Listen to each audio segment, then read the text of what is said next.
You're watching Leafs Morning Take with host Nick Alberga and former NHLer Jay Rosehill. The show starts now.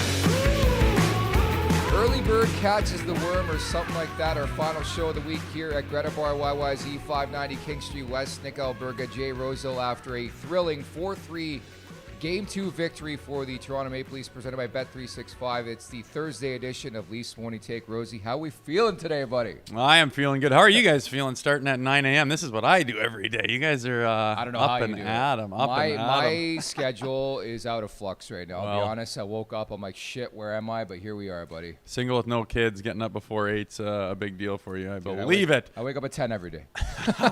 I'm in a good place, man. I woke up, had to double-check my phone. The Leafs do, in fact, have a 2-0 lead on the Florida Panthers right now. Unbelievable. Man, again, there's just so much to carve into on today's show, but I should mention as well, our Super Chat charity partner this season is Sick Kids. Want to make sure that your question or comment gets on the show. Hit us up with a Super Chat.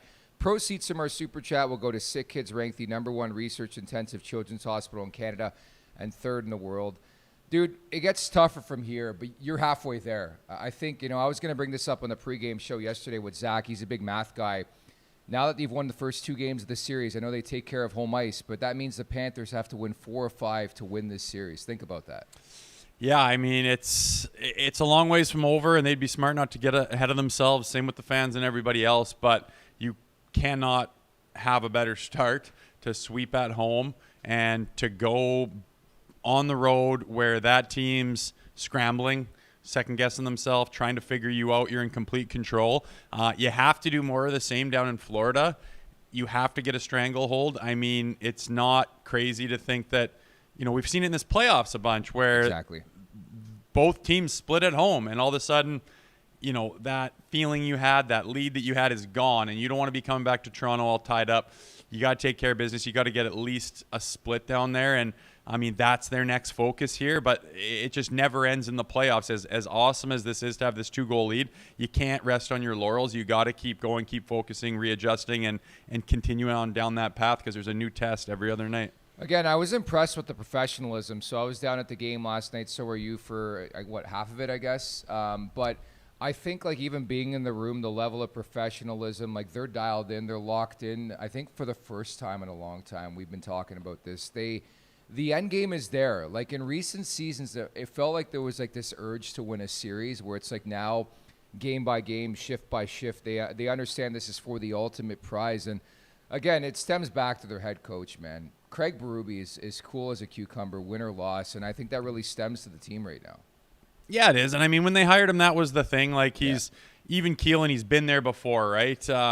With other coaches who haven't, they're feeling things out just as much as the players who haven't been there before are doing it. And it's not the case with Craig Berube. He knows what this is like. He knows how far down the road the ultimate goal is. And, it's great to be up 2-0 on the Panthers right now, but it's not a time to get giddy. It's not a time to get too excited. It's not a time to do anything different other than put your head down, go back to work, continue on down that road because he's been there, he's done that. You can tell when you talk to him, he gives off an aura of just, I guess it's confidence, but it's just he solidifies what it means to be a good hockey team in the playoffs, and it just comes off as not getting too high. People always say, don't get too high, don't get too low.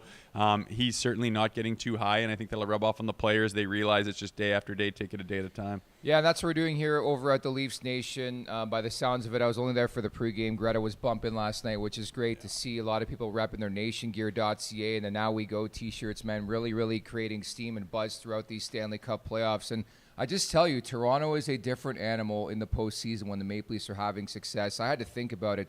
The last time the Maple Leafs won 6 games in the Stanley Cup playoffs, dude, was 21 years ago. Think about that. Comprehend that.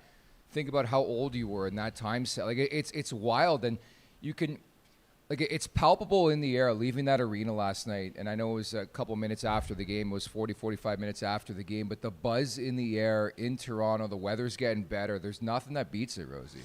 Yeah, we were leaving the rink last night, and people are, they're coming out of the parking garages. They're laying on their horns everywhere. Yeah. One thing I'm seeing a lot of is Matthew Knies jerseys. Oh, buddy. I mean, there's the token jerseys that are just a dime a dozen, and I don't know how many times I've seen a Nice Guy jersey this morning or this trip.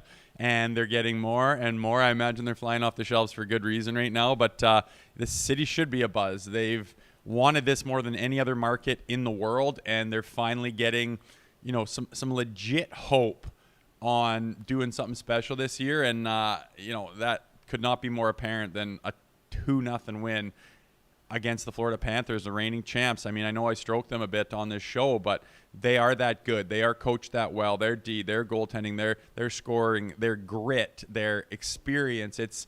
They have everything, and they've proven it more than once. Mm-hmm.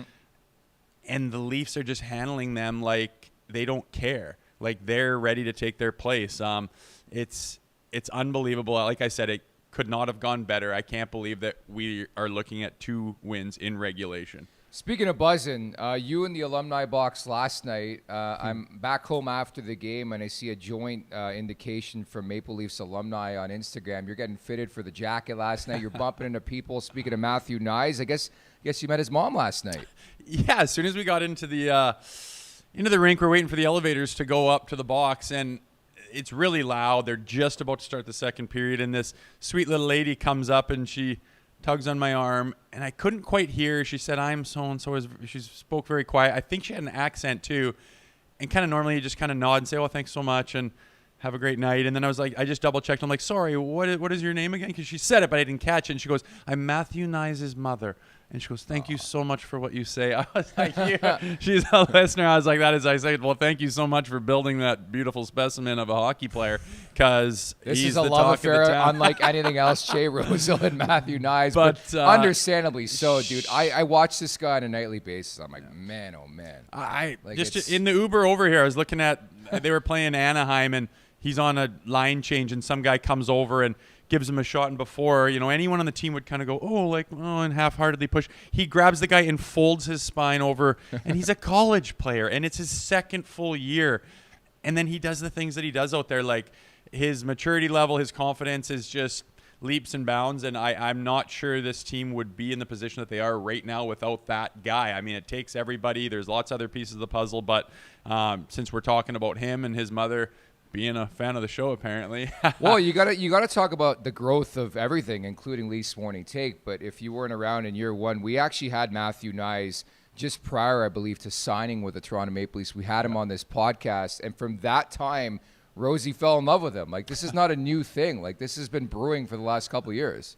Yeah, there's something. We'd done some interviews by that time. I've met a million hockey players, and the fact that he was sitting in his college rank, you could see the Minnesota logo